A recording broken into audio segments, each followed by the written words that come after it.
Hello and welcome to this game review. So in this one, you got quite a passive position, as you mentioned, and it was all because you never played c5. In the whole game, c5 never happened, and c5 in these positions is the absolutely most important part of the position.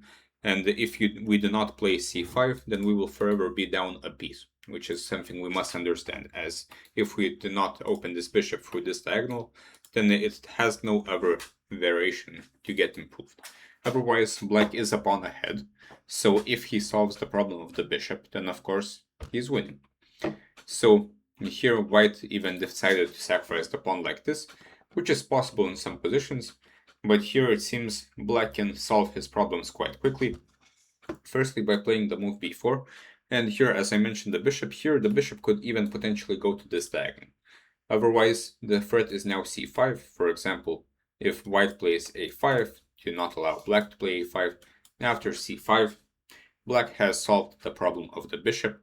He will finish development, he will castle, and he will be more or less winning because he has a pawn for nothing, and this bishop has been opened. So on every single move in this opening, we must calculate c5, as we must understand that if we play c5, black is winning, or at least black has no problems. If black never plays c5, black will have problems forever. So instead a6, but this is kind of slow. But okay, bishop b2, castles. And again, the most important part here is c5. It's not even to get castled, as the king is not really in danger. Every single tempo here counts. And for example, knight b7 will really help towards c5. Let's say white finishes development. We can play rook c8. And at this point, white can't really stop c5. For example, knight e5. We can even take and put a knight on d5. This is also a typical position, but we will be in time to play c5. So again, c5 is the main thing. Okay, now knight e5, queen b6, knight bd7. I mean knight fd7, but this was kind of a strange move. Why are we not developing this knight? For example, after knight bd7, you mentioned rook ac1, but we can simply take, as you mentioned, and put the knight on d5. Again, next move is c5, and black is just doing extremely well, as there is no one stopping c5 at this point. So here, of course, we cannot really play c5 because of some tactics, for example, knight d to c4, queen c7 and ab. And even this is kind of playable. At least we played c5, so we will exchange off these bishops. Probably everything will be liquidated. At the end, we will be left with a passive knight on b8, which is slightly unpleasant, but it's not the end of the world. After, for example, taking here, and we could play knight fd7, for example. And white is slightly pressing because our pieces are passive, but once these pawns are exchanged, everything will be on the king side, so black will be fine. Of course, we're not forced to play like this, but this shows that even if we play c5 in a bad situation, even then we are fine. Okay, knight fd7. White doesn't exchange. This is a nice idea, keeping more pieces on the board since black is suffering from a space disadvantage. Again, here already c5 could be played. Similarly, white will probably take this pawn on b5, but everything will be exchanged. Black should be fine. Otherwise, a5 is also a possible move with the threat of playing b4, maybe even developing the bishop over here, which would also pressure white's position. After rook c8, now after rook fc1, it seems black can't really play c5 anymore, even though even here, c5 is the best move. Again, white can probably get some small advantage. For example, let's say he takes, knight c5, exchange everything, and then, for example, take here. Well, this is kind of hanging, but that is quite sharp. For example, after this, black cannot recapture on b5 because of the hanging rook. But probably a more illustrative example would be something like knight e4. And again, black is doing slightly worse because of the tension over here. White has quite active pieces. But again, the most important thing was achieved. c5 was played, the bishop is open. So in the worst case, we can even give it up and suffer this slightly worse position. But we are a pawn ahead, so we should be fine. But here rook a7, but this is already a terribly ugly move. If we were playing moves like this, we should understand that the situation is not very good. After rook a7, now white gets another tempo to improve their position. They play a5, but now that there's no tension on the b5 square, c5 will finally happen after queen d8. Now basically whatever white plays, we will play c5. It doesn't even matter if we lose a pawn, because if we do lose a pawn, the material will be equal and white will have two weaknesses on c5 and a5, and we will have solved the biggest issue of our position, which is this bishop. So knight e4 was played, and here, very instructively, c5, without any real calculation, must be played, otherwise white will again get another move, and they will blockade on the c5 square. Already this is a big threat to put a piece on c5, and if this happens, we will continue to suffer. After c5, we will probably lose a pawn. For example, he can take here. We can give up this terrible bishop, take back, and we can even take back here.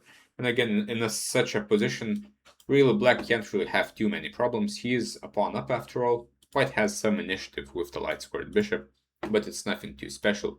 If we get the pieces developed, black is just more or less winning, because he has a pawn for nothing. Also, there's a weakness over here. We can also play something like rook a c7. This is also possible.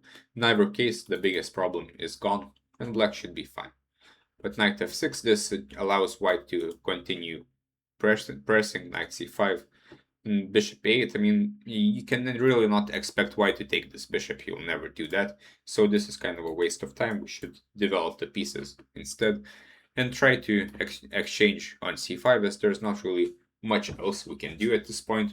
The position is already not that fun. For example, here we can take, and if the piece takes, we can at least try to somehow get the knight to d7, maybe try to exchange here, maybe put the rook on d7. And another idea is knight d6 to c4, which is why we moved the bishop from b7. But already white's position is preferable. Bishop a8, rook d1. Again, white has all the time in the world because black will never play c5 anymore. Bishop a3. And now knight e6 was blundered. And this is kind of a typical tactic, and this is also quite typical for such games. When we are suffering the whole game, we run out of energy, we get annoyed at defending the whole time, and eventually our guard slips, or we get tired and we forget to calculate one forcing move. But here this was more or less the only capture, not to mention this, so it should have been calculated. But okay, this is quite unfortunate, but on the other hand, it has some plus side that the bishop can potentially come out. Okay, now the position continues to be bad. Knight, bishop c5, and queen e2. Finally, black gets some kind of counterplay. Now there is a weak pawn on d4. The queen is active. Black still has a pawn up, although his pieces are terrible. Rook e1, queen h5. And knight e4 allows black to continue exchanging pieces and developing them with tempo. And here, this was probably the last chance to play c5. And again, it doesn't get much more obvious than this. The bishop must get activated. It's activating itself with tempo. If the rook goes here, we can move the queen. And again, even if we lose a pawn, it doesn't really matter. As long as we get rid of this terrible bishop, we are doing fine. And in a position like this, black is doing absolutely great. The pawn on c5 will be taken. There's no one defending it. All the pieces are active. And black is doing very, very well. But again, the same medicine as usual. c5 must be played. Even if we're losing a pawn, even if we're losing a few pawns, we are down a piece. We must understand that usually if we're down a piece, we will lose, right? Similarly to this game. So now knight f6, and now white starts action on the king side, and bishop c5 is a very nice move, not allowing c5 in any redaction. For example, again, if white makes some random move, we can play c5 at any point. It doesn't really matter if we're losing a pawn or not losing a pawn. If anything happens, we are getting rid of this horrible bishop, and black has solved his biggest problem. Instead, bishop c5, and we will not be allowed to play c5. And now, of course, we are going to lose because we are a piece down. The bishop on a8 could simply not exist.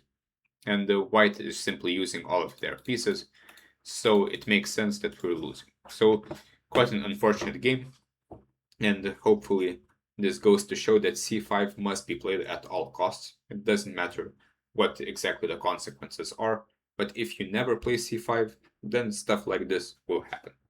So hopefully this was useful, and hopefully you'll learn something new.